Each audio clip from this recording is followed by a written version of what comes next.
인생은 누구에게나 한 번도 가보지 않은 길입니다. 누구나 나름대로 자기 인생을 설계하고 최선의 노력을 기울여 봅니다. 하지만 그런다고 해서 인생이 자기 뜻대로 펼쳐지지는 않습니다. 예측이나 통제가 불가능한 변수들이 너무나 많기 때문입니다. 어떤 때에는 눈앞이 캄캄해 길이 잘 보이질 않습니다.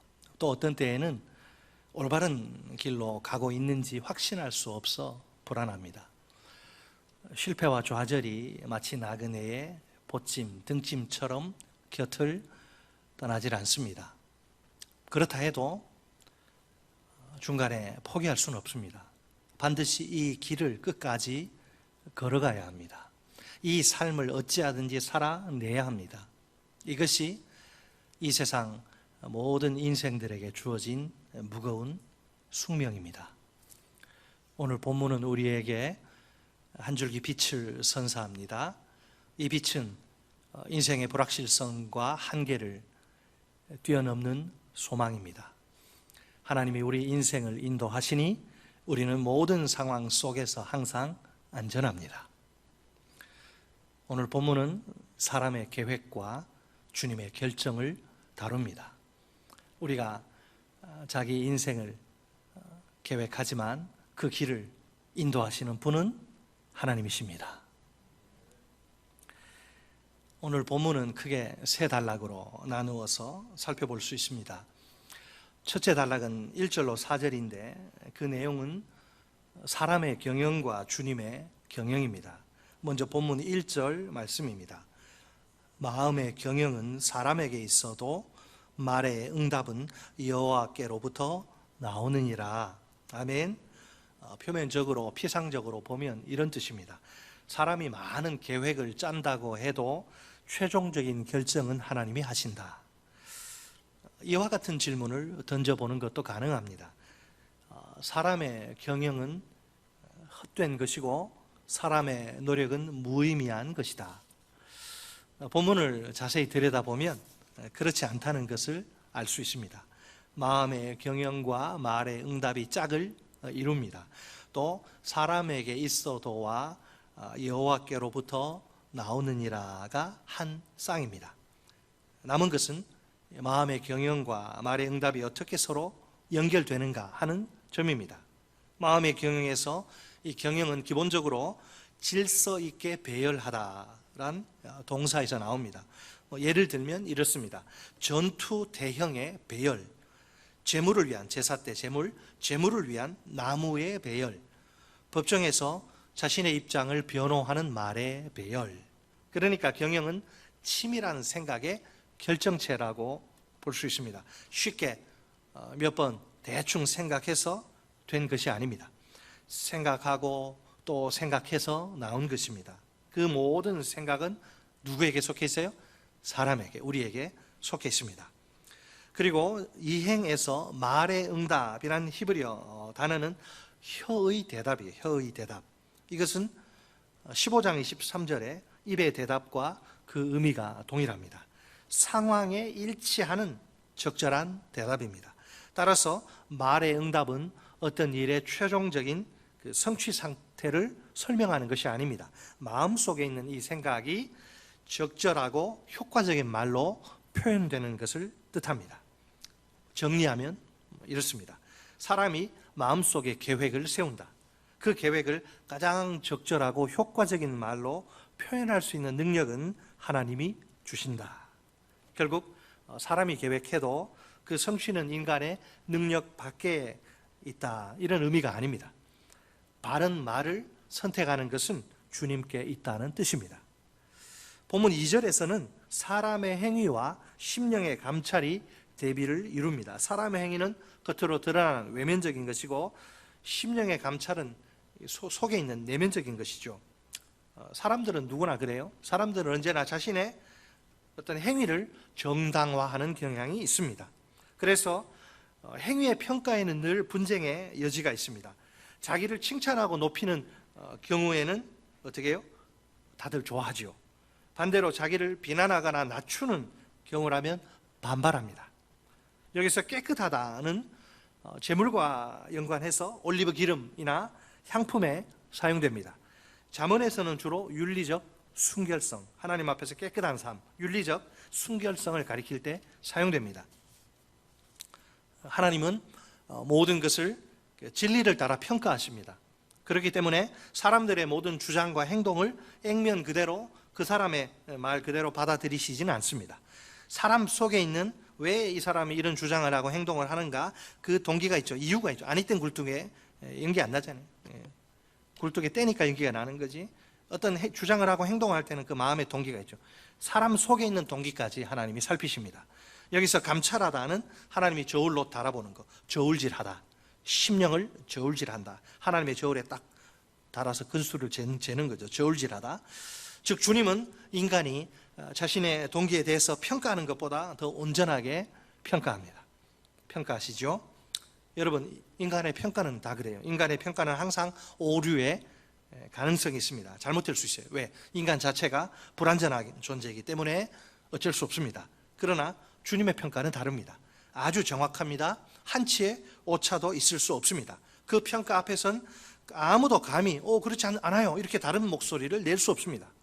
따라서 지혜의 제자는 자신의 내면과 동기까지도 깊이 살펴야 합니다. 어떤 주장을 하고 행동을 할 때는 내가 왜 이렇게 하는지를 내면과 동기까지 이게 올바른 것인지를 살펴야 하는 거죠. 무엇을 따라서? 하나님이 주신 말씀을 따라서, 그게 말씀이 기준이 되어서 살펴보는 거죠. 자기의 동기가 정말 하나님 앞에서 부끄러움이 없는지를 생각해 보아야 합니다. 이제 본문 3절은 본문 1절, 2절을 완성합니다. 결론이라고 할 수 있는데 1, 2절의 결론인데 우리 3절 같이 한번 읽어보겠습니다. 시작. 너의 행사를 여호와께 맡기라. 그리하면 내가 경영하는 것이 이루어지리라. 아멘. 자, 본문 1절에서는 어땠습니까? 주님은 제자가 가진 마음의 경영에 대해서 적절한 말씀을 주십니다. 본문 2절에서 사람들은 모두 자신의 행동이 깨끗하다고 주장합니다. 그러나 주님은 그 모든 동기를 감찰하십니다. 제자의 동기까지 순수하게 갖도록 가르치시고 지도하십니다. 드디어 제자가 이제 행동할 때가 됩니다. 그는 자신의 일을 주님께 맡겨야 합니다. 여기서 맡기다는 이 돌을 이렇게 밀어서 굴려버리는 걸 뜻합니다. 자기가 붙들고 있는 것이 아니라 주님께 이렇게 굴려버리는 것이죠. 이것은 신뢰에 대한 표현. 내가 주님을 믿기 때문에 이걸 굴려도 주님이 잘 처리할 걸 믿기 때문에 신뢰에 대한 표현으로 사용됩니다. 스스로의 힘으로 그 문제를 붙들고 막 해결하라고 이렇게 머리 막 질끈 동여매고 끙끙대서는 안 됩니다. 하나님께 그냥 시원하게 완전히 맡겨 버려야 합니다. 하나님이 해결해 주실 것을 신뢰하면서 말입니다. 이처럼 믿음이 뭐냐? 믿음은, 신앙생활은 전적인 신뢰에 기초한 전적인 의탁입니다. 하나님께서 이거 해결해 주실 거 전적으로 신뢰하고, 그래서 내가 붙들고 있는 것이 아니라 전적으로 하나님께 이게 돌을 굴려버리는, 하나님께 던져버리는 거, 맡겨버리는 거. 따라서 하실까요? 믿음은, 신앙생활은 전적인 신뢰에 기초한 전적인 의탁이다. 내가 계속 꽉 붙은 채 걱정하고 근심하며 염려하는 거, 그건 믿음이 아닙니다. 신앙생활이 아니에요. 우리가 무엇이든 가리지 말고 믿음으로 하나님께 다 맡겨버려야 합니다. 그럴 때 모든 걱정과 근심과 염려로부터 해방될 수 있습니다. 비로소 참된 마음의 평안을 누릴 수 있습니다.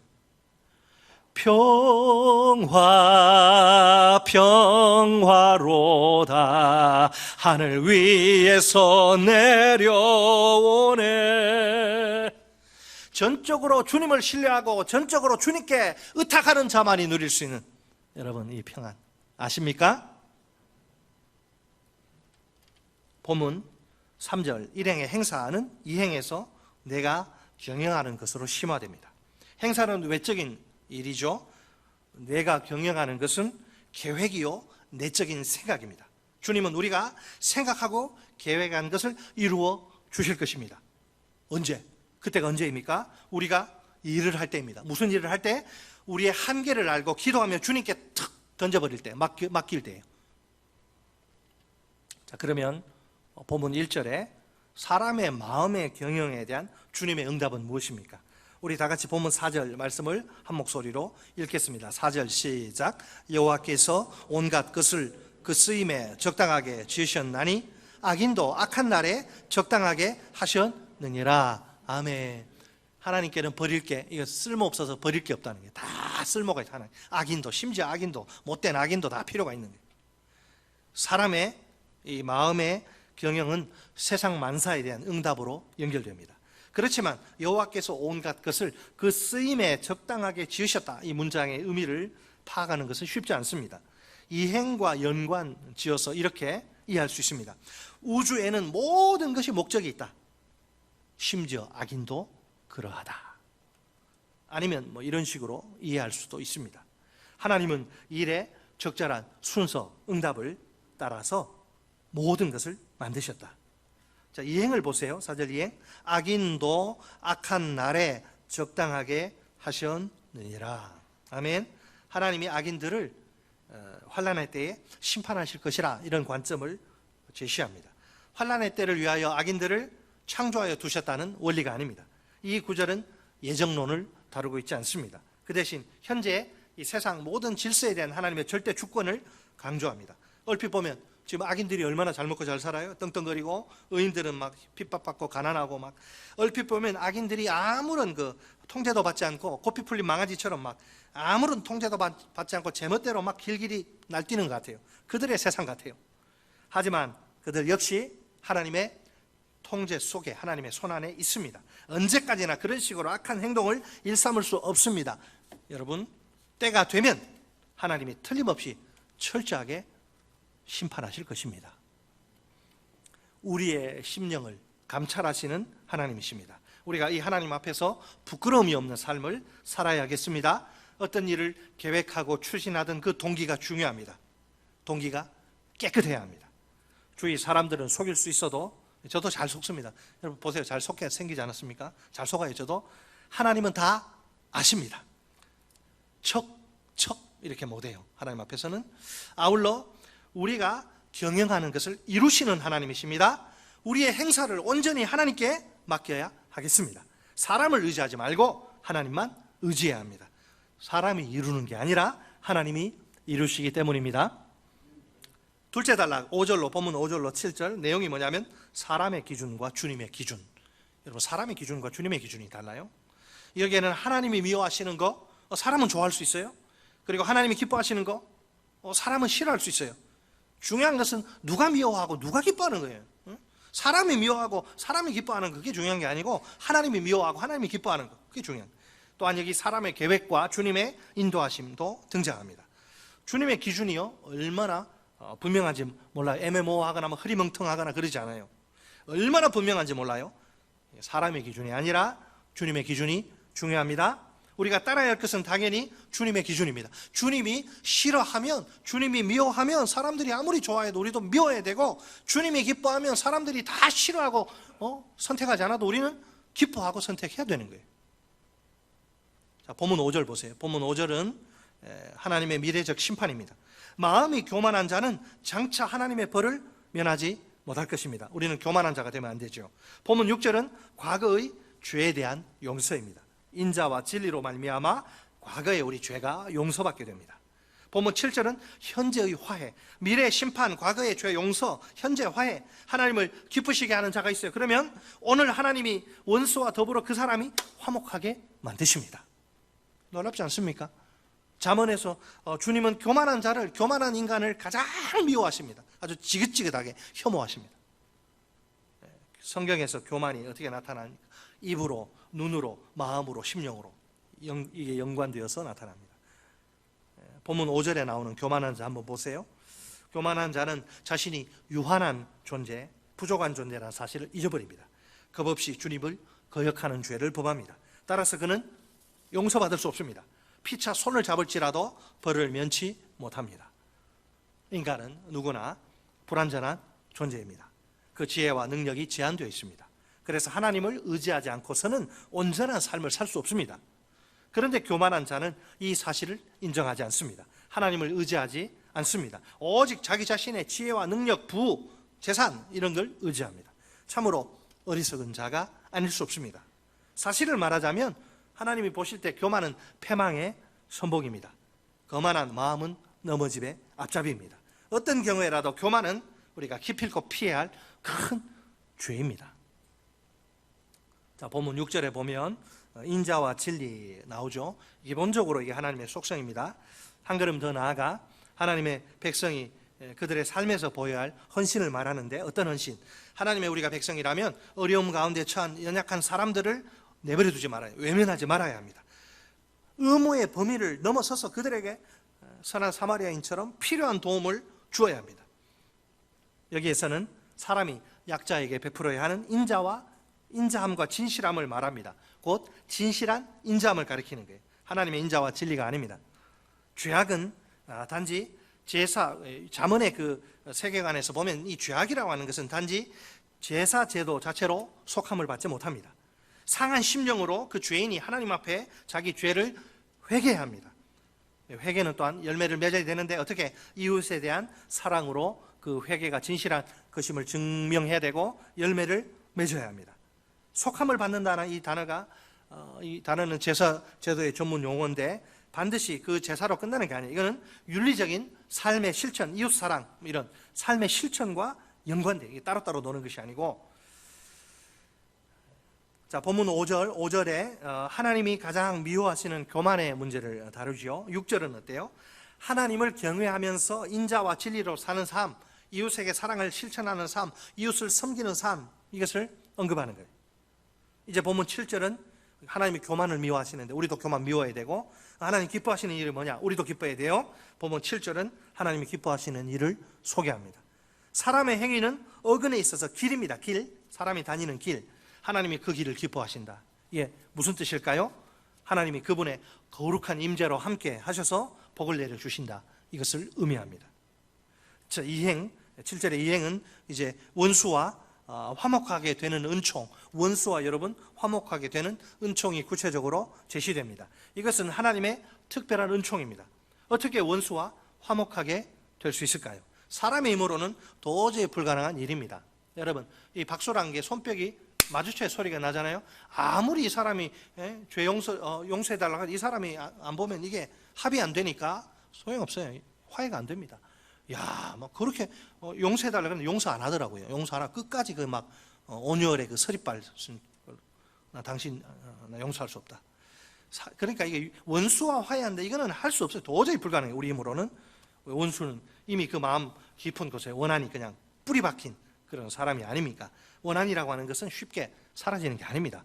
뭔가 정말 충격적인 요법이 필요한 거죠. 주님이 나타나서 막 야단치고 이러면 모를까? 웬만해서 사람은 원수와 화해하지 않습니다. 충격적인 요법이 아니면 이게 죽을 때까지 사라지지 않는 것이 원한. 예로부터 뭐라 그래요? 은혜는 얼마나 잘 잊어버리지 뭐. 하나님께 그렇게 은혜 받고도 감사할 줄 모르죠. 원망하고 불평하고. 은혜는 물에 새기고 원한, 한 사람이 내게 서운하게 한 거 그거 이래가지고 그냥 원한은 돌에 새긴다는 말이 있어요. 은혜는 금방 잊어먹고 원한은 한 번만, 그래 한 번, 두 번, 그 다음에 걸리면 국물도 없다. 죽을 때까지 사라지지 않아요. 그리고 대를 이어서 원수에게 피해 복수를 계획해요. 아버지가 죽으면서 아들아, 네가 내가 못 갚은 이 원한을 네가 갚아라. 어떻게 원수하고 화해합니까? 자, 여기에서 원수까지도 이렇게 됐어요. 그죠? 원수까지도, 원수라도, 이게 원수까지라도 강조용법인데, 놀랍게도 원수가 이제 화해할 수밖에 없는 그런 상황을 말하는 거죠.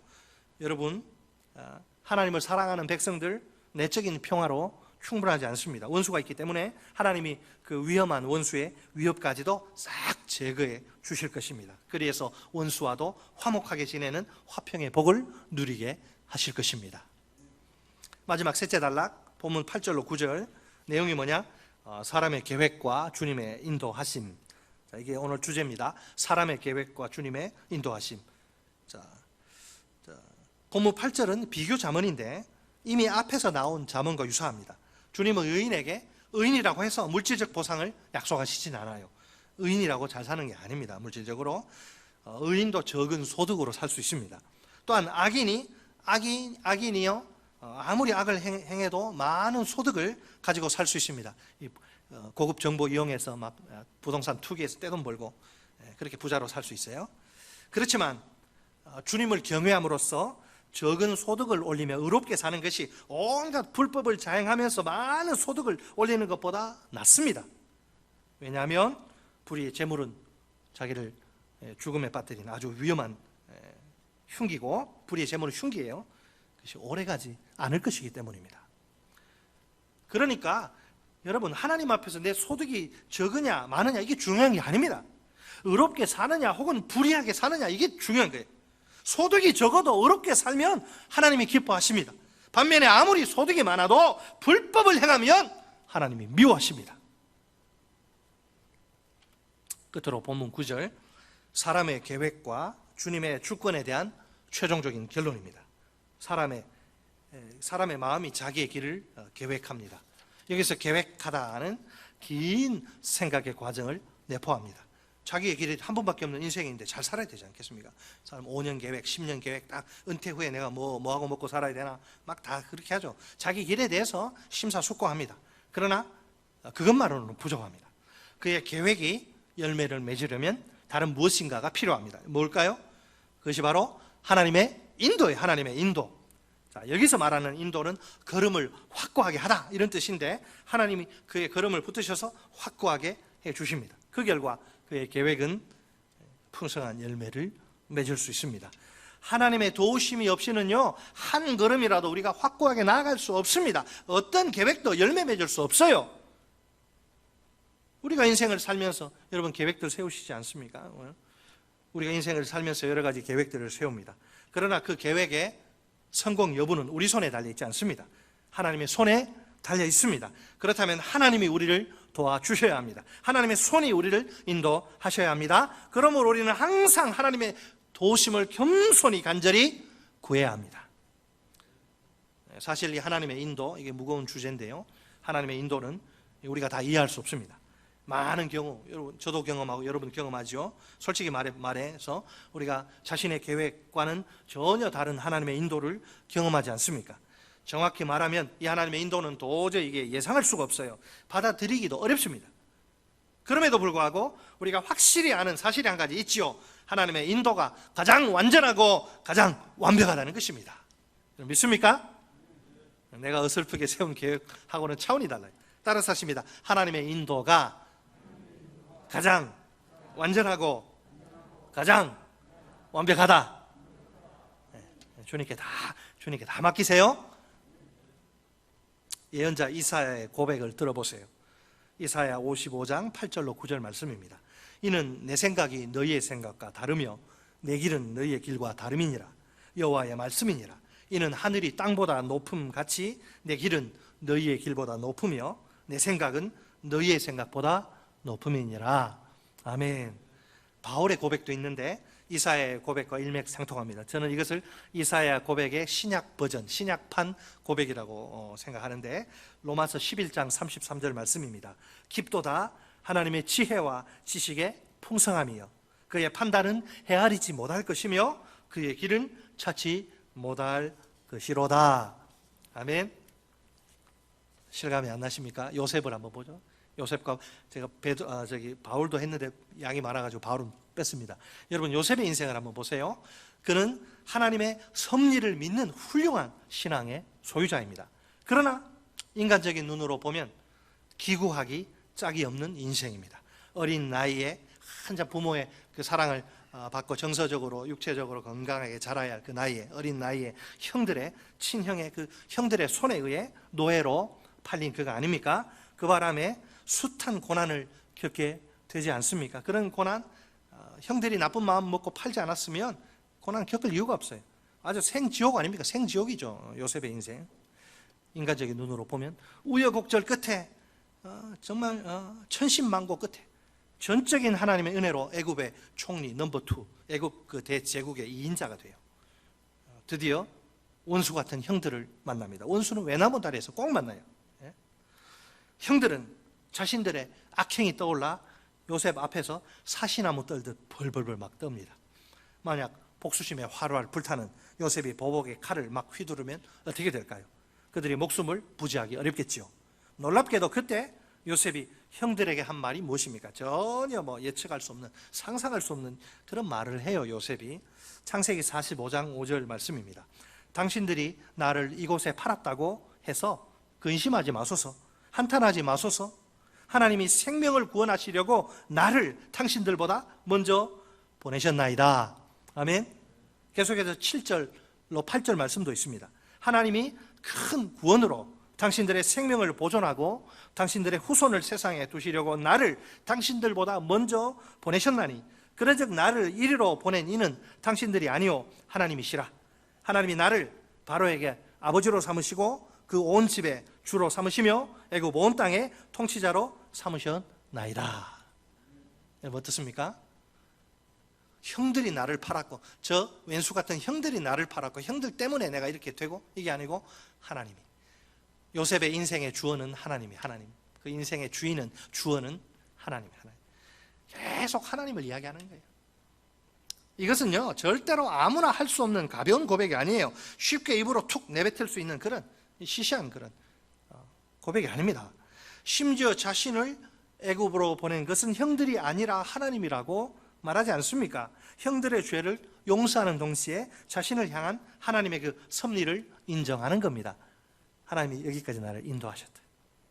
요셉은 자신의 인생에서 일어난 일들 많죠. 그 모든 불행한 일들도 하나님의 섭리로 받아들이는 겁니다. 형들을 용서할 수 있는 능력도 바로 여기에서 나옵니다. 만약 요셉이 아니라 형들이 하나님의 섭리를 말한다면 어떨까요?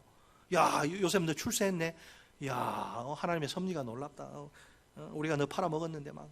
그 형들이 그 하나님의 섭리 섭리 이야기하면 뺨 따고 맞기 딱 좋죠. 치졸한 변명이라고 치부하겠죠. 하지만 그것이 요셉의 입에 담길 때에는 아름다운 위대한 신앙이 됩니다.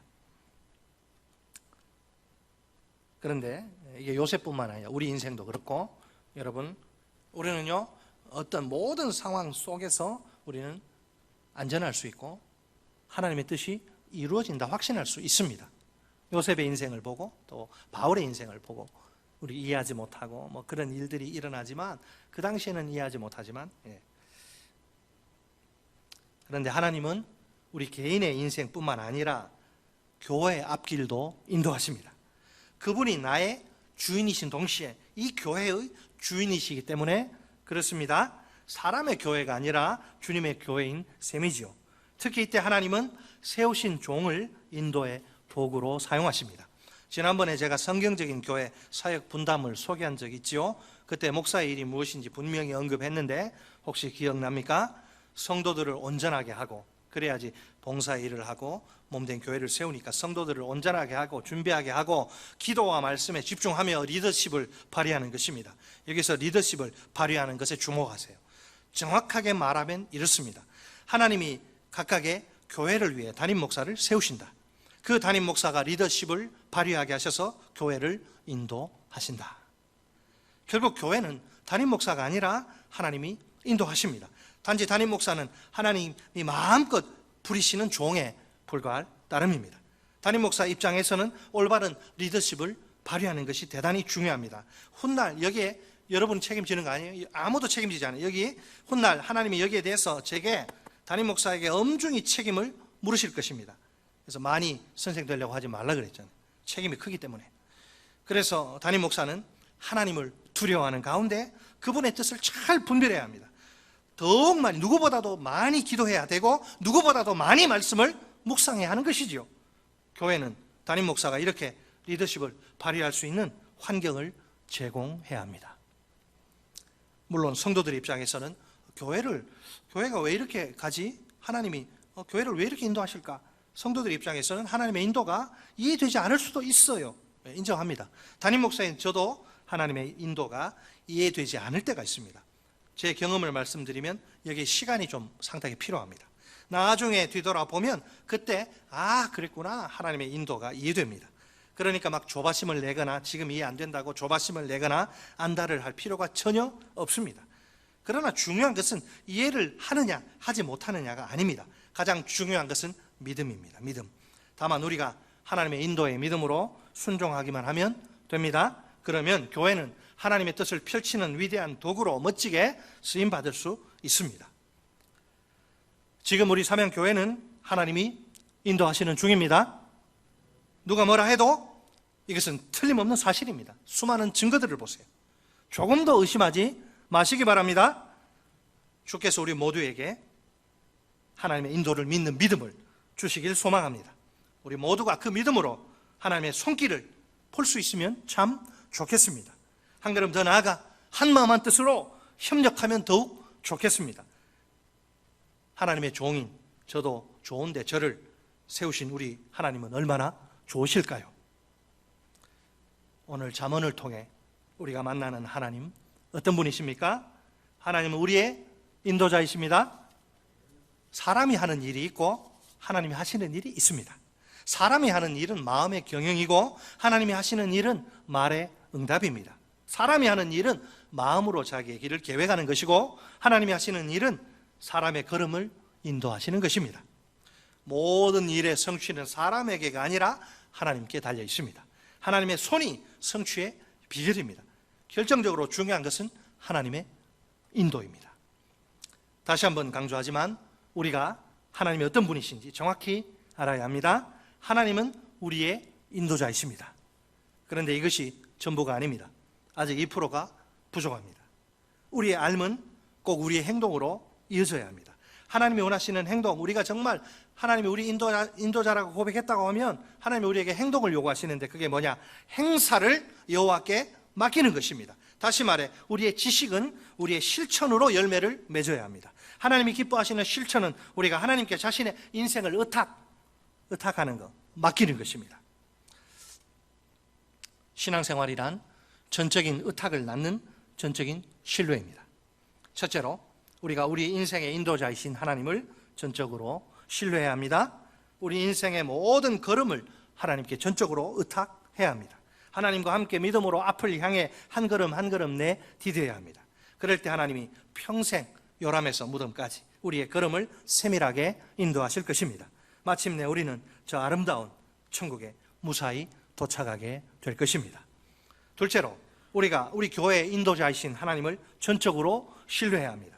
우리 교회의 앞날을 하나님께 전적으로 의탁해야 합니다. 하나님이 세우신 종과 함께 믿음으로 순종해야 합니다. 한마음 한뜻으로 주님의 종과 협력해야 합니다. 그럴 때 하나님이 우리 교회의 앞날을 멋지게 인도하실 것입니다. 결국 우리 교회는 하나님의 뜻을 이루어 드리는, 하나님의 소원을 풀어 드리는 위대한 도구가 될 것입니다. 이 시간 우리 모두 하나님 앞에 정직하게 자신을 돌아봅시다. 과연 내게 하나님을 향한 오늘 잠언이 말씀하는 이 믿음이, 이런 믿음이 내게 살아 있습니까? 내가 내 인생의 인도자이신 하나님을 전적으로 신뢰하고 있습니까? 내 인생의 모든 걸음을 하나님께 전적으로 의탁하고 있습니까? 내가 매일매일 하나님의 인도 속에서 하늘의 평안을 누리고 있습니까? 혹시 아직도 내려놓지 못하고 꽉 붙들고 있는 것은 없습니까? 하나님을 믿는다고 하면서도 여전히 걱정, 근심, 염려의 노예로 살고 있지는 않습니까? 내가 교회의 인도자이신 하나님을 전적으로 신뢰하고 있습니까? 교회의 앞날을 하나님께 전적으로 의탁하고 있습니까? 하나님이 세우신 종과 함께 믿음으로 순종하고 있습니까? 한마음 한뜻으로 주님의 종과 협력하고 있습니까?